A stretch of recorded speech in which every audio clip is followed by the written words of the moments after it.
Bonjour à tous et bienvenue dans cette nouvelle vidéo. On se retrouve comme d'habitude pour parler films, pour parler sorties, pour parler séries, au cinéma comme sur les plateformes de streaming, mais ça évidemment vous le savez si vous suivez la chaîne. Et cette fois-ci, on se retrouve pas pour parler d'une série ou d'une sortie en particulier ou d'un film en particulier, on se retrouve pour un rattrapage des films que je vous ai cachés. Vous le savez, je vous cache des choses, ça fait un moment que je vous dis que je vous cache des choses. 1 à 2 fois par semaine, on se retrouve sur la chaîne pour parler d'une série ou d'un film ou d'une sortie dont j'ai envie de parler avec vous, mais ça veut dire qu'on délaisse à côté plein de sorties cinéma, puisque je vais au cinéma sans forcément faire une vidéo dessus, plein de sorties plateformes ou plein de films que je découvre à côté de ça et dont je ne vous parle pas, parce que j'ai quand même envie d'échanger mon avis dessus, de vous donner le mien et d'avoir le vôtre. De temps en temps, on se retrouve pour ces petits rendez-vous films cachés pour faire le bilan. Aujourd'hui, on va donc parler de 10 films qui sont presque tous des sorties cinéma. Il y a de l'horreur, il y a de l'animation, il y a de l'historique, il y a du film français, il y a du comique. Oui, je sais, c'est assez rare sur la chaîne. Bref, je ne vous en dis pas plus. Prenez-vous un grand verre d'eau, un café, une boisson et nous on se retrouve juste après le générique.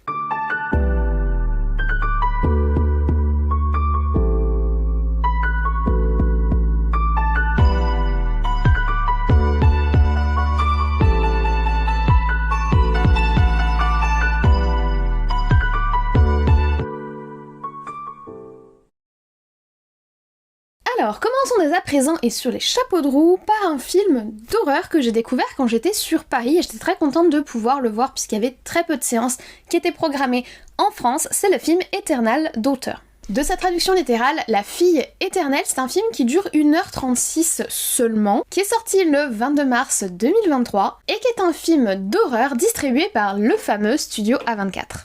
Le film est réalisé par Johanna Hogg et il met à l'affiche en premier rôle et quasiment comme seul rôle Tilda Swinton, qui est une actrice que j'apprécie énormément. C'est d'ailleurs en grande partie pour elle que je suis allée au cinéma découvrir ce film. On va suivre une fille et sa mère, les deux personnages étant joués par Tilda Swinton, qui se retrouvent dans une belle demeure, qui est une sorte d'hôtel, maison d'hôte, pour passer une semaine ensemble, notamment pour célébrer l'anniversaire de la mère. Et sa fille a voulu lui faire une surprise. L'hôtel où il séjourne, c'est en fait l'ancienne maison où sa mère a passé du temps petite, alors qu'elle avait été éloignée durant la Seconde Guerre mondiale de la ville de Londres où avaient lieu des bombardements. Je vais être très honnête avec vous, je me suis énormément ennuyée. Vraiment, j'ai pas du tout passé un bon moment devant ce film. C'est vraiment juste pour l'interprétation de Tilda Swinton que je suis restée, parce qu'il faut reconnaître que interpréter deux personnages qui ont des conversations, puisque ce sont quasiment les deux seuls protagonistes de l'histoire, il y a quelques autres personnages autour, mais c'est vraiment les deux personnages principaux. C'est très impressionnant de sa part et c'est très impressionnant pour une actrice. Au-delà de ça, le film a plutôt des beaux plans, mais il est ultra contemplatif, extrêmement long. On voit venir l'espèce de dénouement à des kilomètres. Du coup, pendant le film, je réfléchissais à est-ce que vraiment il pensait que ça serait une surprise, un genre de révélation, ou est-ce que le film est construit en connivence avec le spectateur. En plus, il y a 2-3 espèces de vraies fausses apparitions, effets spéciaux, apparitions spectrales. J'ai passé un moment très longué où je me suis plus questionnée à l'intérieur de moi de pourquoi j'étais là, pourquoi je restais là, et pourquoi ce film existait, que réellement prise dans l'ambiance du film, ce qui est vraiment dommage parce que, pour le coup, comme je vous l'ai dit, l'interprétation de Tilda Swinton vaudrait le détour si au moins il y avait une histoire à raconter. On poursuit toujours avec une sortie cinéma, je vous l'ai dit, on va surtout avoir des sorties ciné, et cette fois-ci, on va parler comédie française. Oui, je sais, c'est assez rare sur la chaîne, parce que moi, déjà, je suis pas un public de comédie d'une manière générale, c'est extrêmement rare que je vois des films de type comique, il y en a quelques-uns que j'aime bien, mais c'est plutôt des films des années 70, 80, 90, pas trop les comédies actuelles, et encore plus les comédies françaises, puisque c'est un humour qui ne me parle absolument pas. Or là, je suis allée voir au cinéma le film Bonne Conduite. Le film dure 1h32, c'est donc une comédie française, où l'on retrouve notamment le duo du Palmacho, donc qui est un duo que j'ai connu dans ma jeunesse sur YouTube. Pour le coup, en général, j'aime plutôt bien leur humour, du moins j'aimais bien leur humour à l'époque où ils ont commencé sur YouTube. Après, tout ce qu'ils font ne me fait pas rire, mais bon, disons que je leur fais confiance sur le côté comique, et la bande-annonce de ce film, Bonne Conduite, m'a fait plutôt envie, donc je me suis laissée tenter. En gros, au niveau de l'histoire, on va suivre une jeune femme qui a pour travail de réenseigner le code de la route à des gens qui font des stages de récupération de points. Vous savez, quand on perd des points sur son permis, on peut payer pour faire un stage de récupération de points, et en fait, c'est des espèces de cours pour nous rappeler les consignes du code de la route. Et cette femme est une animatrice de ces stages de récupération de points, sauf qu'elle fait ça le jour et la nuit, elle est une espèce de tueuse en voiture, qui met dans le fossé et qui accidente les véhicules de chauffards qu'elle a croisés la journée dans son travail et qui n'ont pas assez de remords par rapport à leur irrespect du code de la route. Tout cela pour venger son ancien amour qui a été tué dans un accident. En soi, le scénario est plutôt déluré de base, mais il tourne rapidement à la comédie romantique Cucu Pompon, ce qui fait que j'ai pas forcément passé un très bon moment devant le film. C'était pas désagréable, hein, c'est voilà une petite heure et demie sympathique, mais j'ai été un peu déçue parce que je m'attendais vraiment à un truc genre anti-héros, un peu cynique et noir, et non, voilà, on retombe très rapidement dans les carcans de la comédie romantique, les personnages sont assez stéréotypés, les policiers sont absolument ridicules, notre protagoniste, au final, elle est pas si sombre que ça, les quiproquos se succèdent, c'était assez décevant, je vais être honnête avec vous, mais je pense que pour une petite soirée sympathique en famille, pour regarder un film un petit peu léger, il y a quand même quelques blagues qui sont drôles, quelques comiques de situation qui fonctionnent, c'est relativement bien filmé, mais maintenant ça casse pas trop pattes à un canard, soyons honnêtes. Et on continue, et toujours avec un film français, mais cette fois-ci ce n'est pas une comédie, c'est un film que je dirais historique ou action historique ou de détournement historique, enfin vous allez voir, je vais vous expliquer, je pense que vous allez comprendre. Ce film est sorti le 22 février 2023, il dure 1h35, il est réalisé par Romain Quinault, et il s'intitule Apache. Donc l'histoire se déroule en 1900 sur la butte Montmartre à Paris, et on va suivre un groupe de petites frappes, on va dire, de petits malfrats qui se font appeler les Apaches. Et ce groupe, qui est mené par un charismatique jeune homme appelé Jésus, va être rejoint par une jeune fille qui n'a pas froid aux yeux et qui s'appelle Billy. Or, cette jeune fille, elle a une histoire avec ce groupe, c'est que quand elle était très jeune, ce sont ces malfrats qui ont abattu son bien-aimé frère et qui l'ont conduite à la vie dans les rues qu'elle a aujourd'hui. En soi, j'ai été assez attirée par la bande-annonce et pas vraiment déçue par le film. C'est super original, les musiques sont très décalées, un petit peu comme le Marie-Antoinette de Coppola, je sais pas si vous voyez, c'est en ça que je dis que c'est pas historique, c'est dans une ambiance historique, avec des personnages qui se veulent inspirés de personnages historiques. Bon là pour le coup c'est plus Billy the Kid, etc., inspiré du folklore américain, mais voilà, ils se veulent avoir ce petit aspect historique, mais au niveau de la construction des personnages, au niveau de la rythmique entre les personnages, de leur relationnel, de la façon dont est traité le contexte historique, de la musique, etc., on a un regard résolument moderne sur l'histoire qui nous est présentée. Mais en soi, on est vraiment un petit peu dans les mêmes codes, que ce soit au niveau des couleurs qui sont détournées, que ce soit au niveau des costumes, au niveau des musiques, au niveau du rythme, et j'ai passé plutôt un bon moment devant le film. En soi, il y a quelques longueurs et on tombe encore une fois sur des histoires de romance. Au-delà de ça, j'ai adoré l'ambiance western ultra punchy, ultra colorée, et j'ai trouvé que les deux acteurs principaux, Niel Schneider et Alice Isaz, j'espère que je prononce bien son nom, ils sont franchement très bons. J'ai été très impressionnée par leur interprétation. Pour les personnages secondaires, j'ai moins été convaincue, j'aime pas beaucoup le jeu d'acteur d'Artus par exemple. J'ai trouvé que voilà, il avait un côté frais, un côté différent, comme je vous l'ai dit, inspiré du Marie-Antoinette de Coppola, et j'aime ces connotations-là, j'ai passé un bon moment devant le film, absolument rien d'historique, il est plutôt très et hautement anachronique, mais je pense qu'il vaut le détour et que c'est une sorte de petit ovni très sympathique dans l'horizon du cinéma français. Toujours en sortie cinéma, mais cette fois-ci un film vraiment qui se veut être dans une démarche d'historien. J'ai découvert le 12 avril 2023 le film La Conférence. Donc La Conférence, c'est un film d'1h52, un film allemand qui revient sur la conférence de Wannsee, qui a eu lieu en 1942 et qui rassemblait de hauts responsables et des ministres du gouvernement nazi dans le but de présenter et de mettre en place la fameuse solution finale à la question juive, qui mènera à la Shoah, ce drame qu'a malheureusement connu l'Europe à cette époque. Le film est horriblement réaliste et glaçant. En plus, moi j'ai voulu aller le voir en VO et ça parle énormément. Alors je vous l'annonce de suite, c'est pas pour rien que le film s'appelle La Conférence. On va vraiment vivre minute par minute cette longue conférence durant laquelle des ministres, des généraux nazis vont présenter leurs arguments et présenter l'organisation de la solution finale à la question juive. Donc vraiment, il faut comprendre que c'est un huis clos, tu es enfermé dans cette pièce avec tous ces nazis, et tu assistes à leurs débats, tu assistes à leurs présentations, tu assistes à leurs argumentations, donc ça parle énormément. Donc si jamais je peux avoir une première recommandation pour vous, j'ai voulu aller le voir en allemand, je pense que je ne le reverrai pas en allemand si je dois revoir le film. Pour le coup, j'ai passé les 2 heures de film à lire les sous-titres, même si j'ai fait LV2 allemand dans ma jeunesse, il y a énormément de mots compliqués ou de mots que j'ai forcément jamais croisés parce que on n'apprend pas le vocabulaire nazi aux collégiens, comme vous vous en doutez.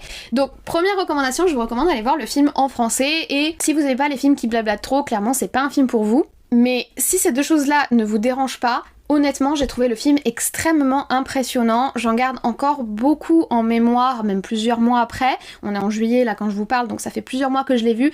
Et c'est vrai que ce film a quelque chose de terrible, de très très vrai, de très très tangible. C'est très probablement comme ça que ça s'est déroulé, puisque pour construire le scénario et les dialogues du film, ils se sont basés sur les notes qui ont été prises durant la conférence de Wannsee. Les nazis étaient très organisés, ils prenaient des notes sur tout, ils gardaient des informations sur tout. Donc on a énormément de documents concernant cette conférence qui a vraiment eu lieu en 1942, et c'est juste stupéfiant, c'est monstrueux et froid. Quand tu vois comment ils parlent de la vie humaine, c'est juste...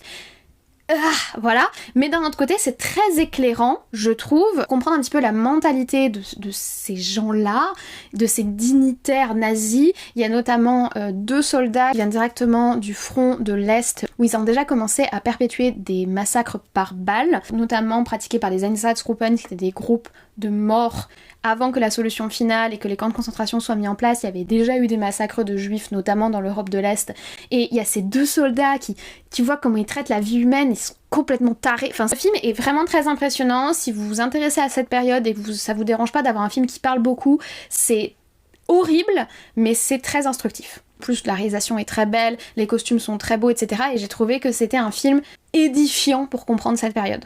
On va passer sur un point beaucoup plus doux et beaucoup plus émotion et beaucoup plus... Voilà, ça fait du bien de penser à autre chose.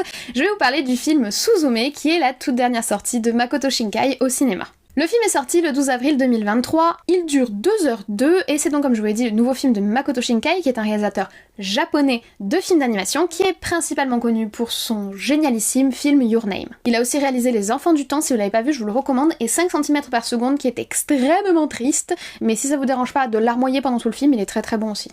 Dans ce film, on suit Suzume, une jeune fille de 17 ans, sur l'île de Kyushu au Japon, et c'est en allant à l'école un matin qu'elle va rencontrer un étrange jeune homme qui va attirer son attention de par sa beauté fatale, mais aussi son air un petit peu différent des autres gens de l'île. C'est un jeune homme de passage, un touriste, qui va lui demander de lui indiquer les ruines les plus proches. Elle va alors découvrir que ce jeune homme parcourt les 4 coins du Japon pour refermer des portes ancestrales qui empêcheraient un démon mythologique de détruire le Japon tout entier. Le jeune homme se retrouvant en incapacité de réaliser sa mission, c'est elle qui va décider de l'aider et de lancer toutes ses forces dans la bataille, quitte à quitter sa maison, sa mère adoptive et tout ce qu'elle connaît pour essayer de mettre fin au drame qui s'annonce. Le film est très très beau visuellement, mais pour ça fallait s'y attendre. Avec Makoto Shinkai, c'est toujours absolument magnifique, les ciels étoilés, les paysages, les personnages, le mouvement, le vent, enfin vraiment tout est superbe. Il y a 2 chats, dont un petit chat noir qui me fait penser à Sirius. Si vous savez pas qui est Sirius, c'est mon chat, Sirius Black, c'est un beau gosse absolu, et vraiment les 2 chats sont très importants dans l'histoire et ils sont trop mignons et ils apportent vraiment le petit côté cute au film. Et au-delà de ça, ce que j'ai trouvé particulièrement surprenant et particulièrement savoureux, c'est que le film est extrêmement drôle, notamment grâce au personnage du jeune homme qui va se métamorphoser en un certain objet de la vie quotidienne qui est juste hilarant. Et ça rend le film, en fait, de par les thématiques qu'il aborde, le film peut être très rêveur ou très dramatique, mais avoir ce côté profondément humoristique, j'ai trouvé ça très étonnant. À ce point-là, c'est quelque chose d'assez nouveau dans les productions de Makoto Shinkai, et ça fait que j'ai passé un très bon moment. Évidemment, à la fin, j'ai pleuré, parce que moi je pleure devant tous les films de Makoto Shinkai, donc il m'a touchée, il m'a fait rire, j'ai passé un bon moment, c'était beau. Après, je dirais pas que c'est un coup de cœur absolu, moi vraiment, Your Name, c'est un film qui m'a retourné totalement, et je sais pas si Makoto Shinkai arrivera à reproduire quelque chose de si trop bien. C'est pas parce que c'est pas aussi bien que Your Name que c'est un mauvais film, donc si vous n'avez pas vu Suzume, franchement je vous le recommande, il est super sympathique, super doudou et super drôle, et ça fait plaisir. 6e film, on va pas du tout parler de trucs drôles, mais on va rester dans l'animation, ou plus précisément la stop motion, puisque je vais vous parler de Mad God. Mad God est un film d'1h25 en stop motion, comme je vous l'ai dit. Donc la stop motion, vous savez, c'est cette animation très spécifique où les personnages ne sont pas dessinés ou faits en animation numérique, mais ils existent réellement, les décors, les pièces, les bonhommes existent réellement, et en fait le film est construit comme une succession de photos qui leur permettent de se déplacer de façon fluide. Vous connaissez peut-être Shaun le Mouton ou alors Les Noces Funèbres, qui sont des films en stop motion absolument magnifiques par ailleurs, et moi c'est une technique d'animation que je trouve magnifique et surtout extrêmement impressionnante. Je vous en avais parlé quand je vous ai parlé du film Junkhead, qui est un film japonais qui a été fait par un seul homme, c'est juste incroyable. Et ben là on est un petit peu dans le même délire que Junkhead, c'est-à-dire c'est un film en stop motion mais qui n'est clairement pas à mettre entre toutes les mains, parce que ce truc nous fait traverser les 7 cercles de l'enfer. C'est à la fois très beau et absolument horrible. Je m'explique. En gros, le film est une longue plongée sans le moindre dialogue dans une ville en ruine, dans les tréfonds du sol d'une vie en ruine qui est un petit peu une sorte de grosse métaphore de notre société avec différentes couches et les différents niveaux de notre civilisation et de notre humanité. C'est extrêmement métaphorique et très symbolique, il y a beaucoup de symbolique dans tous les visuels qui sont proposés dans le film. Et en gros, c'est une descente aux enfers, une descente au plus profond de la noirceur humaine, dans l'objectif affiché par le personnage principal que l'on suit de tout détruire en y déposant une bombe. Tout cela, on détermine par nous-mêmes en observant et dans la façon dont la narration est construite, puisque comme je vous l'ai dit, il n'y a pas de dialogue et on nous donne pas vraiment d'informations pour savoir où on est, quand on est, pourquoi on y est. C'est vraiment à nous de collecter les indices et d'essayer de comprendre l'errance de notre personnage et les endroits où il se trouve. Alors, au niveau de la qualité de l'animation, c'est très beau. La qualité des décors, la qualité des personnages, c'est magnifique. Après, c'est pas étonnant puisque le film est réalisé par Phil Tippett, et Phil Tippett, c'est un spécialiste de la stop motion et notamment de la miniature. Il a travaillé sur les premiers Star Wars, il a travaillé sur les premiers Jurassic Park, il a également travaillé sur le film Robocop, donc c'est vraiment quelqu'un qui a un nom dans ce domaine et c'est sûr que visuellement c'est absolument phénoménal. Horrible parce que un peu dégueu, vous voyez, enfin vraiment il y a des scènes un peu trash et des trucs un petit peu déroutants, le but c'est de te choquer, venir t'interpeller, et très sombre, mais extrêmement bien réalisé. Moi personnellement j'ai beaucoup apprécié la première partie du film, parce que le film est construit en deux parties, j'ai beaucoup apprécié la première partie du film qui dure environ 40 minutes, par contre j'ai beaucoup moins apprécié la seconde partie qui part dans des délires trop métaphorique, trop symbolique pour moi, c'est-à-dire il y a un niveau d'art contemporain que je peux comprendre et il y a un niveau d'art contemporain où je me sens complètement larguée. La première partie je la trouve très intelligible, très claire, expérimentale, etc. mais très belle visuellement, assez impressionnante au niveau de la construction visuelle et avec des symboliques qui sont lisibles. La seconde partie déjà je l'ai trouvée beaucoup plus cryptique et puis surtout je commençais à trouver le temps long. Il faut reconnaître qu'un film de 1h25 sans aucun dialogue dans des ambiances qui sont relativement répétitives et sombres et qui ne nous montrent que l'errance d'un personnage de tableau en tableau. Même moi j'ai trouvé ça un peu long, même si sur le papier je trouve que c'est très intéressant artistiquement parlant, j'avoue qu'au bout d'un moment j'ai commencé à trouver ça un peu long. Maintenant je suis quand même très impressionnée par le travail visuel, symbolique et la construction des décors qui a été faite. Il y a quelques scènes que j'ai trouvées par ailleurs absolument géniales, comme par exemple la scène avec l'espèce d'usine à petites personnes, si vous avez vu le film, vous voyez de laquelle je parle, que j'ai trouvé génial, mais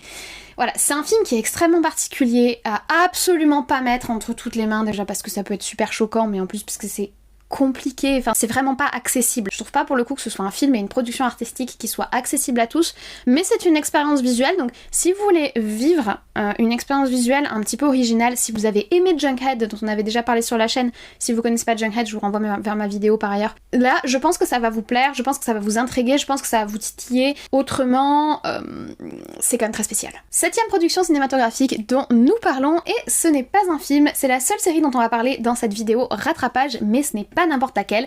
J'ai enfin, après des multiples recommandations, découvert Sévrance sur Apple TV. Donc Sévrance, c'est une série qui compte pour le moment une seule saison, une seconde saison est annoncée et devrait arriver incessamment sous peu. Cette première saison compte 9 épisodes et ils sont sortis le 18 février 2022, donc je les ai découverts avec plus d'un an de retard. On y suit Mark Scout qui est notre héros et qui travaille à Lumon Industries, et Lumon Industries a la spécificité de pratiquer la dissociation pour ses salariés. La dissociation, qu'est-ce que c'est? C'est en gros, on crée dans ton esprit deux zones mémorielles, l'une uniquement dédiée au temps que tu passes au travail, donc quand tu es au travail tu ne te souviens pas de ta vie en dehors du travail, et une autre dédiée uniquement à ta vie en dehors du travail. Donc quand tu es dans ta vie en dehors du travail, tu ne sais pas qu'est-ce que tu fais comme boulot, tu ne sais pas ce que tu y fais quand tu es au travail, tu passes la porte du boulot, ça passe sur ton autre zone mémorielle et quand tu ressors, tu reprends ta vie normalement. Donc c'est un concept qui est extrêmement spécifique et que je trouve archi intéressant puisqu'il nous fait vraiment nous poser des questions sur le monde du travail, notre relation avec le travail, etc.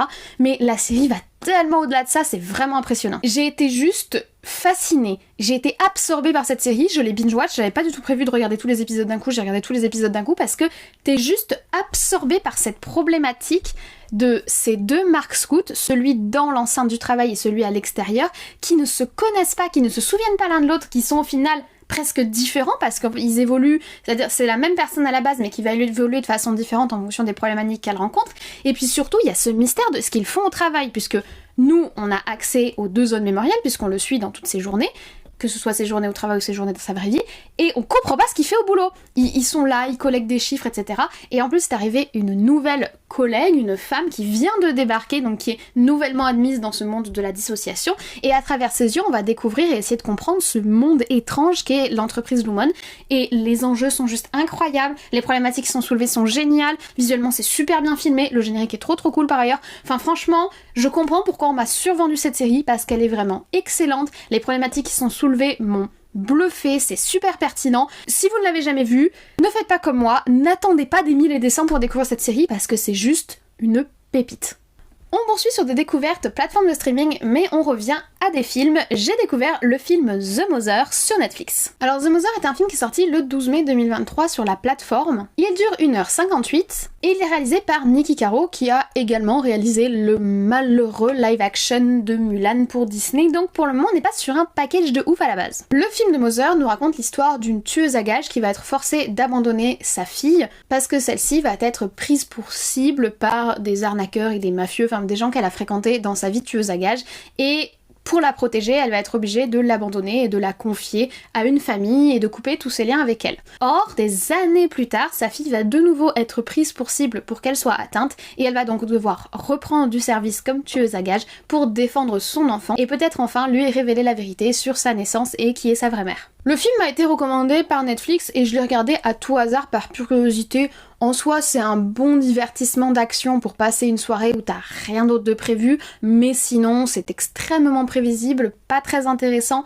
L'actrice, c'est la Destiny's Child, là je sais plus comment elle s'appelle, ça me revient plus, mince. De base, c'est pas une actrice et je crois que c'est pas pour rien, je trouve pas qu'elle ait un jeu d'acteur particulièrement fin ou particulièrement intéressant. Le film en lui-même fait passer le temps, voilà, il fait passer le temps. Maintenant, c'est très loin d'être un chef-d'œuvre, c'est très loin d'être un film mémorable. Je commence déjà en partie à oublier les scènes qui se sont passées, tellement elles sont clichés, tellement j'ai l'impression d'avoir déjà vu 50 fois ce film, ce qui est un petit peu dommage, je vous l'accorde, mais bon, voilà, c'est comme ça. Si vous voulez vraiment passer une soirée chill et que vous avez rien d'autre à faire, pourquoi pas, mais sinon c'est vraiment pas un film que je vous recommande parce qu'il a rien d'unique à apporter, ni rien de particulièrement intéressant. C'est filmé correctement, c'est honorable, mais c'est clairement pas intéressant, quoi. Pour notre avant-dernier film, petit changement de tenue involontaire. Oui, le rush de la précédente version, il y a une semaine de cela, a bugué, donc je fais un petit tournage express avant de vous sortir la vidéo. Mais mon avis sur le film dont on va parler n'a absolument pas changé. Je suis allée voir avec beaucoup d'enthousiasme quand même le dernier Wes Anderson au cinéma, et j'avoue que je suis sortie de la salle un peu déçue. Ce film est sorti le 21 juin 2023, il dure 1h45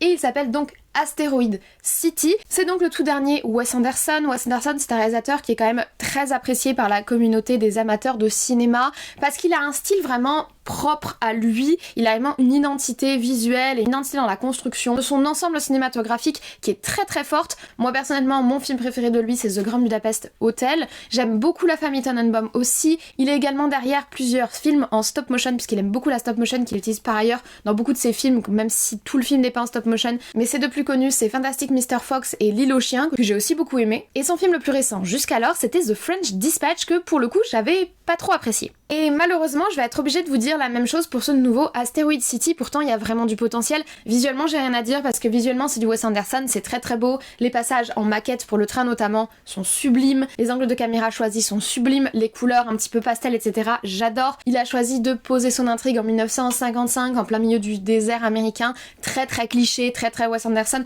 Franchement, visuellement, le film est super beau. Et de ce côté-là, j'ai rien à dire et heureusement, j'ai envie de dire, puisque c'est vraiment les visuels qui m'ont permis de rester dans le film. Autre chose positive que j'ai appréciée, il y a de l'humour autour d'un personnage qui fait irruption, on va dire, dans l'histoire. Mais au-delà de ça, j'ai été assez déçue, notamment et justement de la narration et de l'histoire qui nous est racontée. Alors c'est toujours compliqué de résumer un film de Wes Anderson, mais là on va dire que nous sommes perdus au milieu de nulle part dans un Colorado américain très fantasmé. Dans cette petite ville perdue, il y a un hôtel, une station de bus, une station d'essence et un observatoire astrologique, et c'est pour cet observatoire que la majorité de nos protagonistes vont venir, puisqu'ils font un espèce de concours des jeunes talents, jeunes astronautes qui font des inventions. Du coup, beaucoup d'enfants, de petits génies ont fait le déplacement avec leurs parents et leur famille, et tout ce beau monde va se retrouver confronté à une apparition improbable qui va obliger les autorités à fermer la ville et qui va donc tous les confiner au même endroit. On va suivre les différents dialogues, les différentes relations entre ces personnages qui sont pas supposés se mélanger. Ça, c'est un petit peu la première lecture, mais il y a une profondeur supplémentaire qui est que, en fait, cette histoire est une pièce de théâtre et que nous avons des espèces de coupures dans la narration dans le film de Wes Anderson où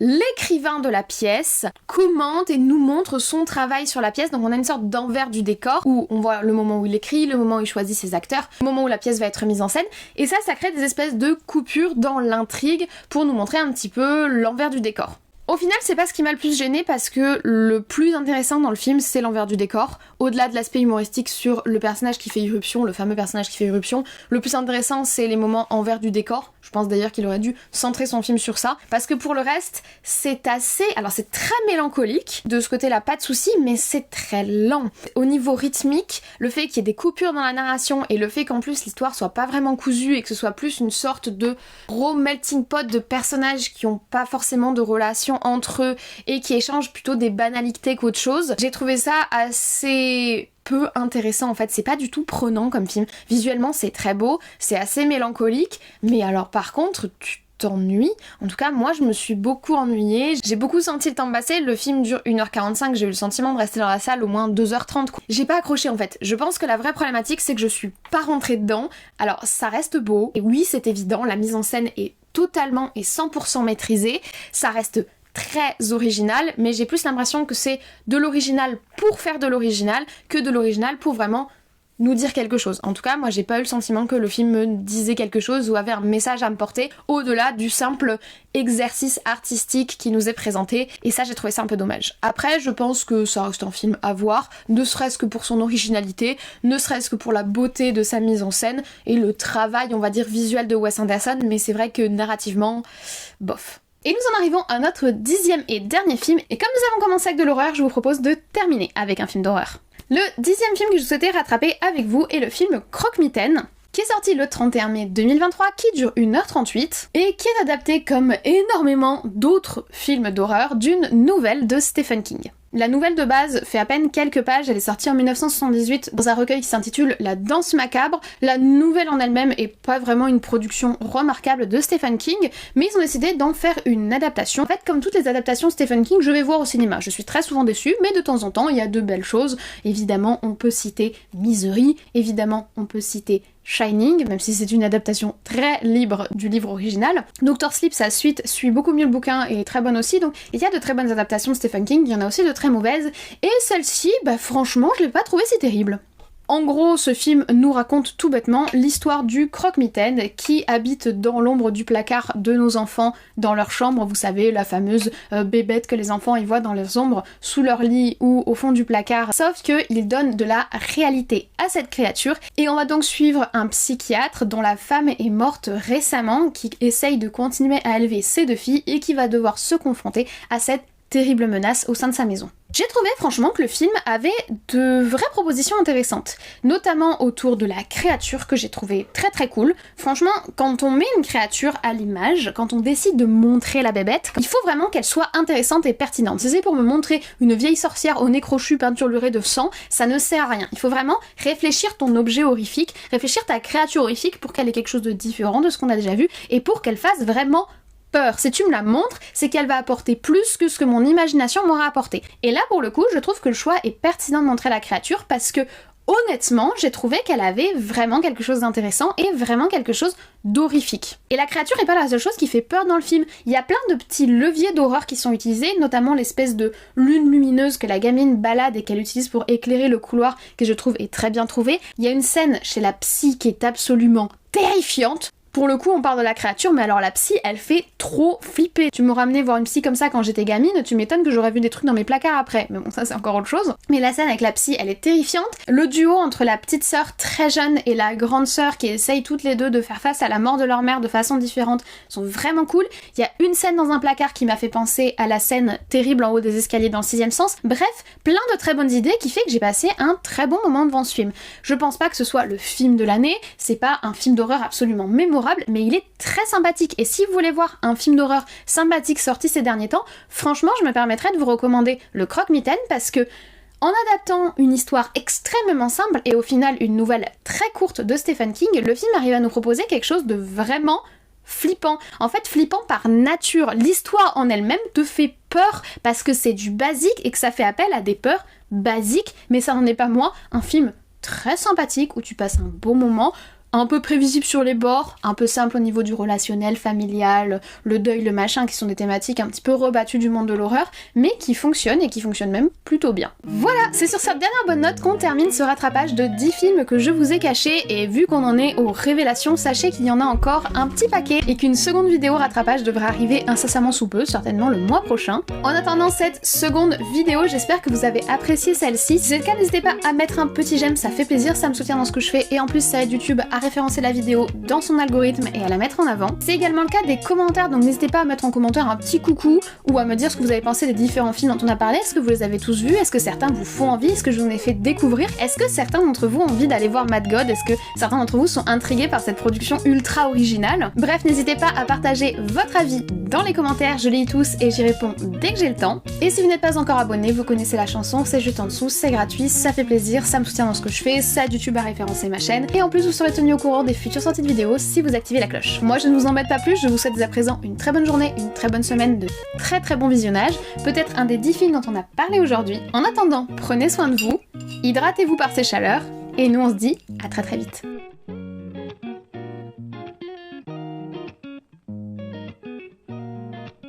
Bon, dernière vidéo pour moi aujourd'hui. J'ai déjà filmé 2 vidéos ce matin, plus les shorts qui vont avec, les petits trailers. C'est une vidéo si j'arrive à tenir mon timing, sachant que je suis en vacances et que je me mettrai pas la pression. C'est pas pour ça qu'on est là. On va rattraper un peu des films que j'ai vus sans en parler dans une vidéo, puisque je fais moins de vidéos qu'avant, je peux pas vous parler de tout ce que je vois, et du coup bah, on fait plus de vidéos rattrapage. Et là du coup on va faire 10 films dont je ne vous ai pas parlé. De l'horreur, va y avoir surtout des sorties cinéma, de l'horreur, de l'humour, films français, films historiques, animation, bref il y a de tout. Je tiens une petite liste comme ça, à chaque fois je vois le film et si je sais que je vais pas faire une vidéo dessus, je me mets 3 petites notes pour avoir la durée, la date de sortie, le réel si c'est réel dont j'ai envie de vous parler, l'impression, ce que j'en ai pensé, je fais de mémoire. Voilà, on est parti. Qui fout dans le fossé. Il a 40 minutes de vidéo, c'était... Je suis fatiguée, je vous avoue que filmer 3 longues vidéos dans la même journée, par les chaleurs qu'il y a, parce que là, il fait combien? Il fait 32 dehors et 29 dans la pièce. Je vais crever. Du coup, j'ai filmé ma vidéo sur Mission Impossible 7, ma vidéo sur 10 films que je vous ai cachés, et ma vidéo sur Inside Use aujourd'hui. Donc j'en suis à 4 heures de tournage en comptant les shorts en plus. Je commence à fatiguer, je vous cache pas que voilà. Ce soir, je prends le train. Donc je déteste dormir dans le train, donc je vais pas vous dire que je vais dormir dans le train, je ferai du montage. J'ai très peur qu'on me vole ma valise quand je prends le train. Ma dernière visite à Disney avant très longtemps. Donc je vais essayer d'en profiter un maximum. En tout cas j'espère que vous avez apprécié cette vidéo rattrapage. C'est un film donc, que vous m'avez pas mal demandé, notamment Suzume, notamment Mad God, notamment Eternal Daughter quand j'étais allée le voir. Certains m'avaient demandé mon avis, notamment Croque-Mitaine. Donc j'espère que ce petit récap vous a plu. Moi je ne vous embête pas plus. Je vous remercie d'avoir regardé cette pause générique, je vais finir mon verre d'eau, je vais aller me rafraîchir et après je vais prendre le train. Voilà, grosse journée aujourd'hui, grosse journée. Vous le remarquez aisément, il y a un petit changement de tenue. En fait, on est une semaine après, j'ai un de mes rushs qui a planté, du coup, sur l'avant-dernier film, donc je le refais. Let's go. Voilà, c'est fait, je repars me préparer, je vais voir Barbie et Oppenheimer aujourd'hui puisque nous sommes mercredi de la grosse sortie du Barbenheimer. Donc j'ai déjà mis mes petites boucles d'oreilles Barbie, j'ai aussi prévu une petite tenue pour faire des jolies photos, mais je l'ai pas mise pour la vidéo parce que ça aurait point été thématique. Donc voilà, ah oui j'ai fait un make-up Barbie, mais je sais pas, vous allez, non mais en noir et blanc, ça sert à rien de vous le montrer. Voilà, allez.